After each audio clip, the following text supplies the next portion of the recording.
आज जेवायला काय करायचं? रोज रोज तेच तेच नको वाटतं.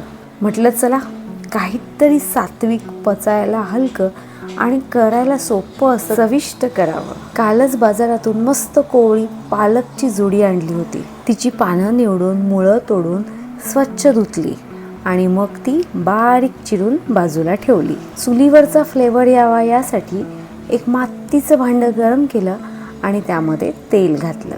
घातलेलं तेल गरम झाल्यावर त्यामध्ये मोहरी घातली आणि मोहरी तडतडल्यावर कढीपत्ता, हिरवी मिरची, भरपूर प्रमाणात घेतलेला लसूण तेलामध्ये छान खरपूस परतून घेतला.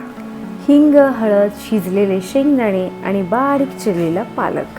शेवटी थंडसर ताक ओतलं त्या पालकावर आणि भाजी मंद आचेवर शिजवून घेतली. चवीपुरतं मीठ आणि साखरही घातली आणि पालकाची हिरवी शाल, ताकाचा साजूक सुगंध घरभर दरवळू लागला.